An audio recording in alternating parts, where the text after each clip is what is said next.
Hi friends, నేను ఇక్కడ చూపిస్తున్నది బొబ్బర్లతో పులుసు ఎలా చేయాలి అనేసి. ఫస్ట్ ఈ బొబ్బర్లను ముందు రోజు నైట్ నానబెట్టుకొని మార్నింగ్ లేస్తుంటే ఇవన్నీ బాగా నీట్గా వాష్ చేసుకొని కుక్కర్లో పెట్టుకొని ఒక 2 విజిల్స్ పెట్టుకోవాలి.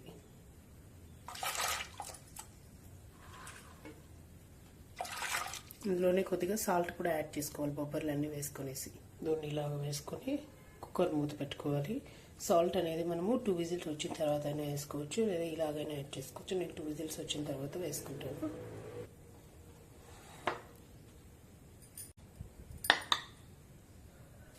ఇప్పుడు మనము ఈ కర్రీకి కావాల్సిన మసాలాని మిక్సీ పట్టేసుకుందాము. ఫస్ట్ ఒక ఆనియన్ తీసుకొని కట్ చేసుకోండి, కొన్ని వెల్లుల్లి తీసుకొని, మీడియం సైజ్ టమోటాస్ 2 తీసుకోండి.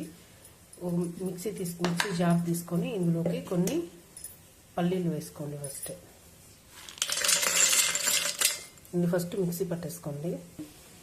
ఇలా మిక్సీ పట్టేసుకున్న తర్వాత ఇందులోకి మనం కట్ చేసుకున్న వీటన్నిటిని వేసుకొని ఇంకొకసారి మిక్సీ పట్టుకోవాలి.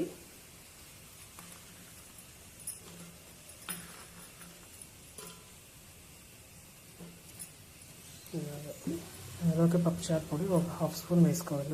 ఒక 3 స్పూన్స్ వేసుకోవాలి. మిర్చి పౌడర్ నేను ఇక్కడ 2 స్పూన్స్ వేసుకుంటున్నాను. మీరు క్వాంటిటీ తగ్గించి వేసుకోవచ్చు కారంని బట్టి.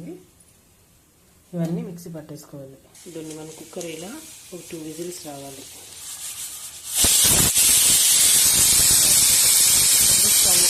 ఇప్పుడు స్టవ్ ఆఫ్ చేసుకోవాలి.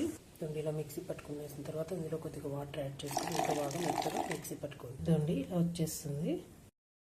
ఒక 3 to 4 వంకాయలు తీసుకొని సన్నగా పీసెస్ కట్ చేసుకొని ఆ కుక్కర్లోకి వేసి 1 విజిల్ పెట్టుకోవాలి. విజిల్ పెట్టుకున్నాక ఇలా వంకాయలన్నీ ఉడికింటాయి. ఇందులో మనం మిక్సీకి వేసుకున్న మసాలా యాడ్ చేసుకొని ఉడికించుకోవాలి. ఇలా చింతపండు నానబెట్టుకొని పెట్టుకోవాలి. దీని పులుసు తీసుకొని మసాలా వేసుకున్నాక ఇలా వస్తుంది. ఈ పులుసుని ఇందులో వేసుకోవాలి.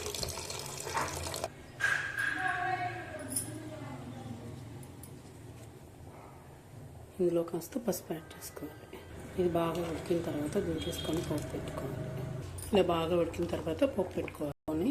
అందులో తగినంత ఆయిల్ వేసుకొని ఇందులో కొన్ని ఆవాలు వేసుకున్నాక చుట్టుపక్కల ఆడుతున్నప్పుడు కాస్త జీలకర్ర కూడా వేసుకోవాలి. మనం కట్ చేసుకున్న ఆనియన్, కొరియాండర్, వెల్లుల్లి వేసుకోవాలి. ఇలా పోపు పెట్టుకున్నాక ఇది బాగా వేగిన తర్వాత కర్రీలో మిక్స్ చేసుకోవాలి. యాడ్ చేసుకొని మిక్స్ చేసుకోవాలి. టేస్టీగా మన బొబ్బర్ల పులుసు రెడీ అయిపోయింది. Like, share and subscribe my channel.